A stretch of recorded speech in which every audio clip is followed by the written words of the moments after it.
la tarde lo subo porque todavía les queda el día de mañana. Bueno, Usted lo bienvenido. coloca en el Dígame. aula, lo coloca en el aula. Claro. Ok. Falta el último, no lo he colocado porque no, esta semana no me dio tiempo, pero ahorita colocó este porque A ver, mañana tienen tiempo de reobservarlo. sí, está bien, O- gracias. ok, arrancamos con esta asesoría o repaso Profe, ¿no de, se podría enviar por WhatsApp? ¿cómo? ¿No se podría enviar por WhatsApp? No, no, muy pesado y son varios, están en el aula virtual. Ah, Ok. bueno, nada más que, bueno, de repente grabe yo aparte el link, pues está en YouTube. El link de YouTube podría enviarse por WhatsApp. Sí, exacto. Bueno, tomo eso también. El link es lo que coloco yo en el aula virtual. Ok. Más tarde veo. Bueno, bueno, entonces arrancamos el día de hoy con un resumen, un repaso de un tema muy importante, pero y a la vez un caso particular, muy especial del contraste de hipótesis. El tema general es contraste de hipótesis. Y vamos a utilizar, lo voy a explicar como siempre yo hago con ustedes, casi que un 3 en uno aquí.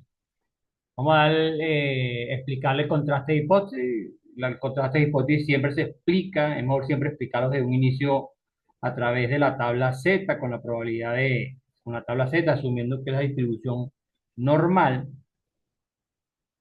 Pero eso, el contraste de hipótesis es meramente explicativo, porque lo que vamos a hacer el día de hoy es, junto a través con la distribución chi cuadrado, con el estadístico chi cuadrado, utilizarlo para hacer un procedimiento que es la prueba de normalidad. Ya vamos a entrar entonces en materia.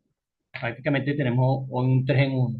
Prueba de normalidad con la distribución chi cuadrado, pero es un contraste de hipótesis y así utilizamos esos tres conceptos el día de hoy. Estamos. Lo de contraste de hipótesis es muy importante, ya lo van a ver. Lamentablemente el curso es bastante corto, no da tiempo para darle bastante suficiente, perdón, contraste de hipótesis. Pero bueno, es muy utilizado en la estadística, prácticamente estadística inferencial. Toda la estadística inferencial debe ser puro contraste porque son muchos los que se hacen de ahí en adelante y más adelante, de aquí en adelante. Ya le voy a hacer un resumen de cómo está enlazado, casada la investigación, en este caso la investigación cuantitativa, enlazada con la estadística y en especial con los contrastes de hipótesis.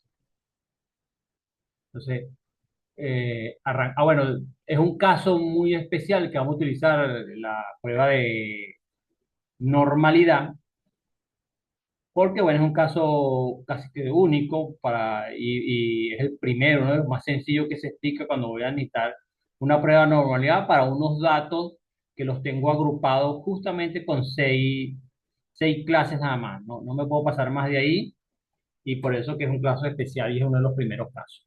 Los contrastes de hipótesis y pruebas de normalidad se hace con inmensa cantidad de datos, pero bueno, este se hace con seis clases, los datos agrupados en seis clases o seis intervalos, porque eso es lo que nos dice la teoría. Ya vamos a ir entrando en materia en ese punto. Bien, uy, aquí la letra no me deja, ok. Bien, entonces introducción. El contraste de hipótesis no es más que eso. Es una regla de decisión para aceptar o rechazar una hipótesis planteada. Ya, le acabo de decir que esto va muy ligado con la investigación. Y en toda investigación se plantea una hipótesis, una conjetura, una idea, un, un supuesto que tú te imaginas sobre una realidad. Y bueno, entonces la hipótesis hay que desarrollarla, hay que comprobarla si se comprueba o no se comprueba la hipótesis. Y bueno, esa comprobación de la hipótesis se hace a través de un procedimiento estadístico llamado contraste de hipótesis y vamos a ver la relación con la investigación. Entonces, por eso que dice se rechaza o se acepta una hipótesis planteada a raíz de un parámetro basado en un valor estadístico. Esto es parámetro, y ustedes lo saben, parámetro Se refiere a datos poblacionales o teóricos o nacionales. Y sobre un valor estadístico, te digo, bueno, es una muestra, sobre la muestra analizo valores estadísticos y eso lo infiero, en este caso lo voy a comparar porque es un contraste, o lo contrasto con un parámetro poblacional. Todo lo que dice aquí, obviamente, sobre ciertas condiciones que se hace del contraste de hipótesis, no se hace tan alegremente, y sobre unos pasos y unos elementos que hay que seguir con cierta rutina, pero así que hace. En este último parte que dice en especial los distintos proyectos de investigación cuantitativa y en los diseños, niveles y tipos de investigación según las preguntas de investigación y los propósitos metodológicos. Como le digo, cuando iniciamos un proyecto de investigación cuantitativa, cuando usted vieron metodología de investigación, pues ahí se definen diseño, tipo y niveles de investigación. Y bueno, esos diseños, esos tipos de nivel de investigación conducen, finalizan, se comprueban finalmente con una de las tantas técnicas estadísticas que existe que vamos a ver más adelante. ¿Estamos? Bueno, y esto es lo que vamos a ver más adelante, de eso se trata la estadística, en contraste que, bueno, las hipótesis, yo siempre voy a tener cualquier investigador, por muy avisado que sea o por muy novato, siempre va a existir fuentes de error, el error del muestreo, el error en la toma de decisión, y bueno, para eso está la estadística, para medir, comprobar y sopesar los posibles errores y bueno, y trabajar con esos errores de muestreo, manejarlo, controlarlo lo más que se pueda. Prosigo. Ya saben que me pueden preguntar en cualquier momento, cualquier dudita, ya usted sabe que tienen su micrófono encendido y pregunten en cualquier momento. ¿Estamos? Piche. Ok. Ah, bien, entonces como les decía, vamos a ver aquí algunos tipos. Este es un resumen muy resumido, no toca el tema de hoy. Pero bueno, entonces vemos que aquí están varios niveles o diseños y tipos de investigación, o sea, que ven aquí hacia arriba. Y bueno, uno de los más sencillos niveles, ya vieron en metodología de investigación, que es el nivel exploratorio. Esto, obviamente, ya estamos en casi que una investigación cualitativa y ciertamente no requiere un manejo estadístico propiamente dicho, porque a nivel exploratorio se trata de los primeros acercamientos a la realidad y esos acercamientos ya son los que van a surgir las hipótesis, las preguntas de investigación. Me parece que no necesariamente tiene que llevar un tratamiento estadístico como tal.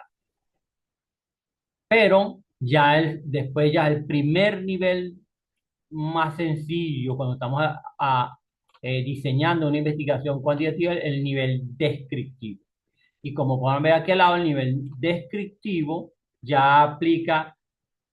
Primero es describir un conjunto de datos o una medición que he hecho o un conteo y voy a describir todo ese conjunto de datos.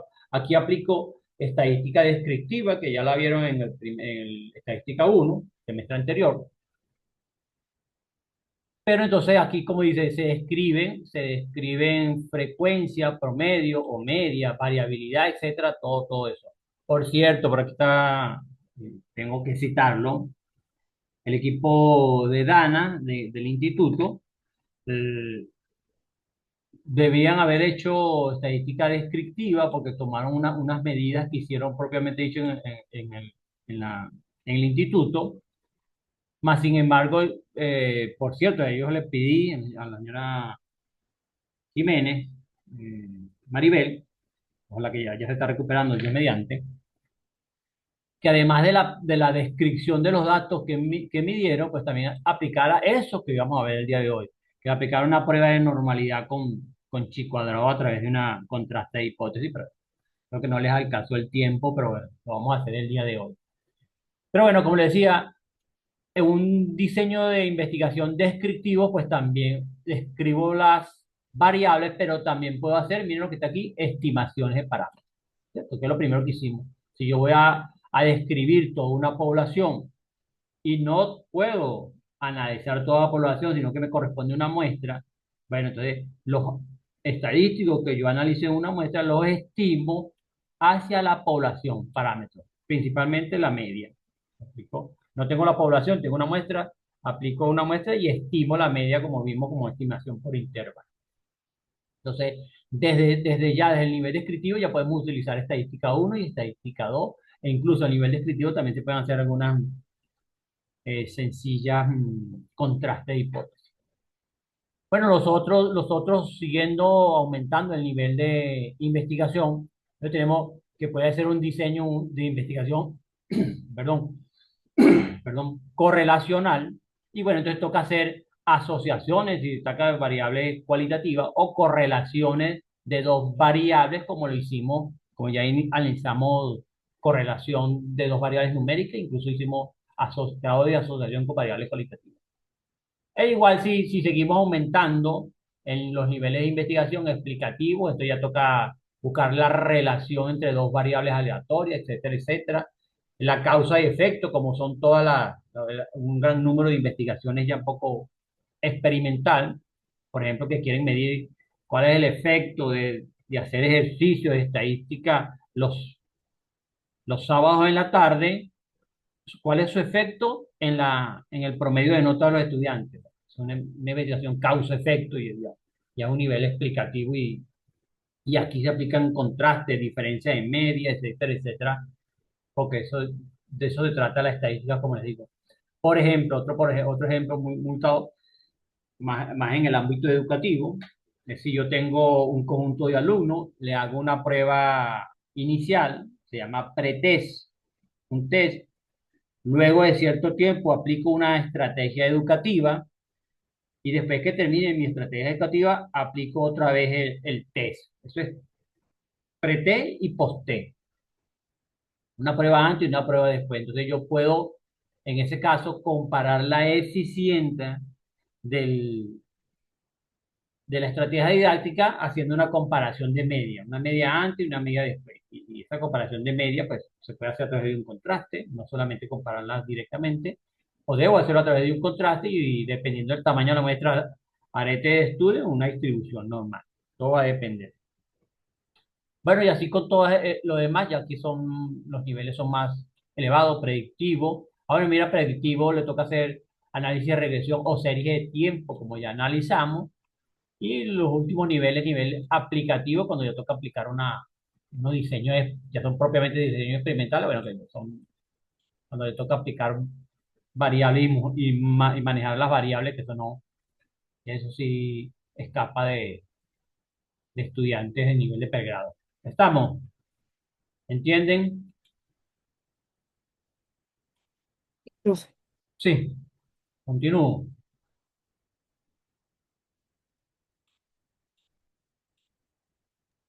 Sí, Bien, entonces algo muy importante en todo tipo de investigación es que cuando yo termino una investigación, ustedes deben recordarlo claramente, cuando me tocó diseño de investigación, cuando están aplicando, creo que al finalizar la introducción, terminan unas preguntas de investigación, ¿cierto? Que es exactamente lo que deben investigar. Bueno, esa pregunta de investigación no es más que una hipótesis, que es lo que yo voy a investigar, ¿cierto? Es mi hipótesis. Yo quiero saber, por ejemplo, el ejemplo que utilicé el viernes pasado es que el peso en kilogramos de los recién nacidos en la ciudad de Barquisimeto son menores al peso a nivel nacional. Y ahí estoy planteando una hipótesis, ¿cierto? Mi conjetura, necesito saber si comparar los pesos, el promedio de peso de los niños recién nacidos en la ciudad de Barquisimeto con el promedio nacional, a ver si se corresponde, si es menor o es mayor. Entonces ahí estoy planteando una hipótesis. No obstante, para estadística y contrastes de estadística, se diseña, o lo que toca, diseña hipótesis, dos hipótesis, hipótesis nula e hipótesis alternativa. Ciertamente, mi trabajo estadístico o mi trabajo también de investigación me va a tocar corresponder si acepto o no acepto la hipótesis nula o si rechazo o no rechazo la hipótesis nula. ¿Cómo se diseñan ambas hipótesis? Bueno, aquí la hipótesis, como lo dice, es lo que vamos a comprobar. La hipótesis nula es lo que me establece, bueno, aquí no lo dice, el punto de partida de cualquier investigación y es lo que se establece a nivel, no dice aquí, a nivel teórico o nacional. La hipótesis nula es lo establecido, lo que yo quiero comparar. Y la hipótesis alternativa, aquí exactamente si es lo que yo debo investigar y es el valor donde se establece la diferencia. Como yo deseo investigar que los niños son, el peso de los niños es menor que el de los pesos son menores, sospecho que los pesos son menores, ese va a ser mi hipótesis alternativa, que es lo que yo quiero comprobar y lo que voy a investigar. La hipótesis nula es un aspecto afirmativo teórico y la diferencia entre la hipótesis nula y alternativa es que por lo general, o en lo personal, así es, la hipótesis alternativa es la negación de la hipótesis nula. La hipótesis nula es la principal, es la teórica. Lo de nula, ojo con esto, lo de nula no significa que no tiene validez. Nula o H sub 0 significa que es la hipótesis inicial. Por eso que el punto de partida es lo inicial, lo teórico, lo que está establecido. Y la hipótesis alternativa, repito, es lo contrario de esa hipótesis, por lo general lo que yo voy a investigar. De hecho, por lo general dice que se quiere probar la hipótesis alternativa. Pero bueno, como le dije, casi en hipótesis se trata de aceptar o rechazar la hipótesis nula, pero cuando rechazamos la hipótesis nula, pues nos toca aceptar la alternativa. O cuando acepto la hipótesis nula, entonces es porque rechazo la hipótesis nula. No me interesa la hipótesis nula. Y eso es lo que de eso se trata el contraste de hipótesis. Por lo general, y ya le explico algo más. Cuando se hace todo el contraste de hipótesis, lo que yo estoy es probando el error en la hipótesis alternativa. O sea, el error, estoy haciendo una estimación del error con los datos que me da la muestra. Si con los datos que me da la muestra se comete más error, entonces yo rechazo la hipótesis alternativa, ¿ok? Y acepto la hipótesis nula. Si por el contrario, con la hipótesis nula o con los datos reales teóricos, es aquí donde se comete menos error, cometo más error en la hipótesis, perdón, perdón, cometo más error en la hipótesis alternativa, o sea, con los datos muestrales, yo me quedo con lo teórico y acepto la hipótesis nula. Si por el contrario, en la hipótesis alternativa se comete menos error, eso se llama p-valor, pero bueno, no vamos a entrar a tanto detalle. Se comete menos error con los datos muestrales, entonces yo me quedo con la muestra. Me quedo con la hipótesis alternativa y rechazo la hipótesis nula. Pero esa medición del error y de Z lo vamos a ver más adelante. Lo cierto es que o en conclusión, yo siempre debo hacer, uno de los pasos primero es diseñar mis hipótesis y la hipótesis nula es lo teórico, lo que establece las bases y aquí siempre va a estar la igualdad. Y en la hipótesis alternativa es lo contrario a la hipótesis nula y aquí va a estar la diferencia, que es diferente a. Y siempre lo contrario. Si aquí establezco una relación de menor que, mi hipótesis alternativa va a ser mayor que. Si por el contrario en la hipótesis nula establezco una relación de mayor que, pues mi hipótesis alternativa va a ser contrario, va a ser menor que. ¿Cierto? Y aquí acompañado siempre con la igualdad. Eso lo vamos a ver más adelante. Y hay que hacerlo, toca, corresponde, porque en los ejercicios, los planteamientos están escritos, la hipótesis nula está escrita, pero también hay que llevarlo al lenguaje estadístico, matemático, que es lo que vamos a ver más adelante. ¿Estamos? Copiado. Ok. Prosigo entonces. Entonces, bueno, siempre, como le acabo de decir, cuando en cualquier investigación y en un procedimiento estadístico, cuando se hace estadístico, siempre hay la posibilidad de cometer errores, aunque son errores entre comillas, porque no son propiamente errores, sino son el margen de flexibilidad de error que siempre hay. Y recuerde que no son datos fijos, no es un solo dato que yo mido, sino es un conjunto de datos. Y en un conjunto de datos, pues siempre hay el error de muestreo, hay los datos atípicos y son los extremos que se van para cualquier cola de la distribución normal. Entonces yo siempre debo manejar ese error de muestreo. Obviamente siempre va a haber un error de muestreo porque como no puedo tener todos los datos de la población, tengo una muestra, pero ahí siempre va a haber un error. Y el contraste de hipótesis y toda estadística es medir y trabajar con ese error. En especial lo que vamos a ver más adelante, porque se trata de contraste de hipótesis.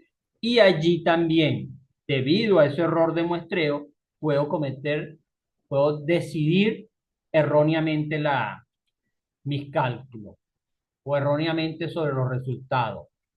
O con esto que esto se las trae, pero bueno, esta parte de la teoría. Escúcheme bien. La hipótesis o los datos pueden ser verdaderos como pueden ser falsos, puede estar cierto errado.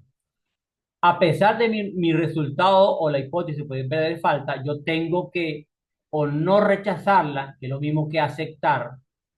Vamos a poner aquí aceptar, porque aquí dicen no, que yo tengo que aceptarla, o tengo la opción de rechazar la hipótesis nula. ¿La acepto o la rechazo? Y aquí es verdadera, obviamente, la hipótesis nula, que es lo que estamos trabajando, y aquí falsa la hipótesis nula. ¿Ok? ¿Estamos? Bien. Entonces vean lo que pasa aquí. Vamos a estudiar estos dos tipos de errores. Si la hipótesis nula es verdadera y yo aquí en este caso la acepto, si la hipótesis es verdadera y yo la acepto, todo está bien, ¿cierto? Decisión correcta tipo A. ¿Estamos? Aunque esta A es alfa. Decisión tipo A con respecto a alfa. Por el contrario, viendo aquí, vamos a ver que cuando es falsa, si la hipótesis nula es falsa, me están dando valores que no lo son, es falsa, pero yo la rechazo, si es falsa y la rechazo, está bien esto, ¿cierto? Esta B que está aquí, tipo beta, decisión correcta, ¿cierto? Si es falsa, la rechazo, estamos bien. Lógico, todo está al giorno, como dice, estamos bien. Pero aquí tengo la otra alternativa, ¿cierto? Y es esta que está aquí. Si la hipótesis nula es falsa, pero yo la acepto, estoy cometiendo un error tipo 2, como vemos aquí. Esta zona es de aceptación, estaría aceptando la hipótesis falsa cuando debería haberla rechazado. Eso es un error tipo 2. Ya les explico un poco más. Por otra parte, si a la hipótesis nula es verdadera, como está aquí, y yo la rechazo, estaré cometiendo error tipo 1, ¿cierto? Si es verdadera, pero yo la rechazo, como está aquí, estoy cometiendo error tipo 1. Pero bueno, entre estos dos tipos de errores, el tipo de error tipo 2, este que está aquí, esto es más peligroso, esto es dañino, ¿cierto? Y voy a dar un ejemplo rápidamente, aunque ya creo que nos queda poco tiempo. Si se cae la señal, nos volvemos a conectar. Pero voy con error tipo 2. Resulta que si la información es falsa y yo lo acepto, de aquí en adelante la investigación continúa, ¿cierto? Porque he aceptado la hipótesis no. Siempre que acepte, la hipótesis no la va a continuar, ¿cierto? O perdón, la investigación va a continuar. Y yo siempre he usado este ejemplo.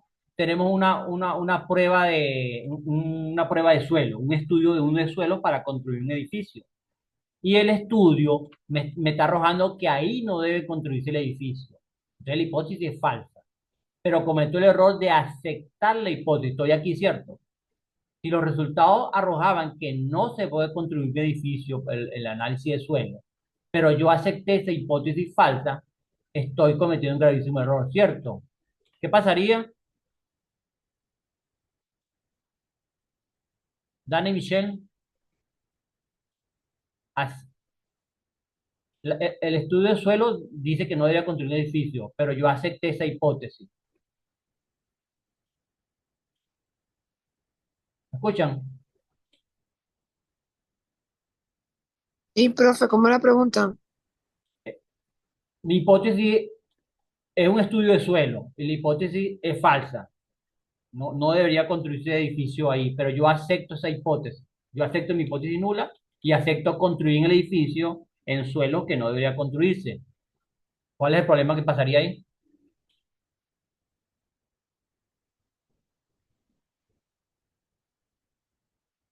¿Aló? Bueno, ok, se los digo. Bueno, aquí pasaría que la construcción continuaría, la investigación continuaría, se construiría el edificio y es muy probable que después se caiga el edificio, ¿cierto? Y los errores son garrafales aquí, ¿cierto? Catastrófico. Si con unos supuestos falsos, yo acepto unos supuestos falsos. Esto sería gravísimo. Y para cualquier investigación, cualquier cosa, en especial en salud y otro, en cualquier ámbito profesional, yo no podría aceptar una hipótesis falsa, ¿cierto? Este error tipo 2. Pero el error tipo uno, vamos otra vez aquí, error tipo uno, pasa que si la hipótesis es verdadera, y seguimos con el ejemplo de edificio, que el suelo, el estudio del suelo me está diciendo que sí se puede construir, que sí se puede construir un edificio, pero yo rechazo esa hipótesis, rechazo la hipótesis, entonces lo que va a pasar es que ahí no se va a construir nada, ¿cierto? Si rechazo la hipótesis y digo que no, entonces no se va a construir nada si cometo ese error. Pero entonces aquí, como dice, no pasa nada, ¿cierto? No es tan grave el error, sino simplemente que se perdió el estudio, entonces ya se buscará otro terreno para hacer otro estudio, pero aquí el error es menos catastrófico, ¿cierto? Error tipo uno. Entonces, por eso es que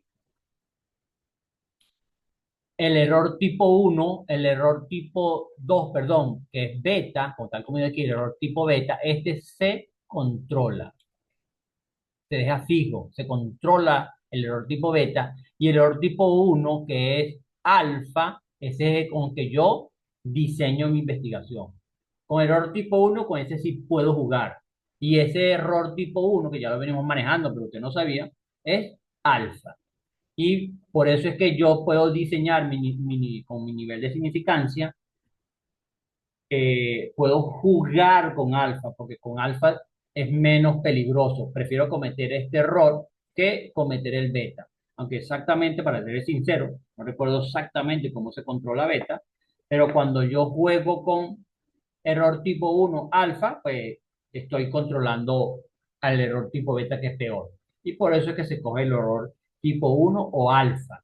Y alfa es lo que venimos conociendo cuando dice, cuando en la curva de distribución normal colocamos el nivel de significancia uno menos alfa y lo que quede es alfa, bueno, estoy jugando con ese error tipo uno.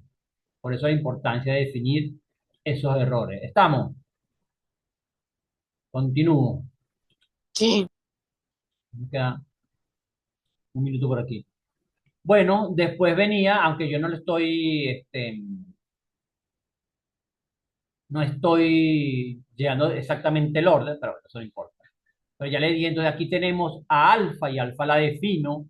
Cuando yo pongo, no se ve aquí, pero este es el nivel, casi igual que como, recuerden como hicimos con contraste, con estimación por intervalo. Aquí defino uno menos alfa, este es uno menos alfa, no se ve, y me marca toda esta zona. Lo que quede para allá, como estos son dos lados, alfa medio, y aquí está el error, ¿cierto?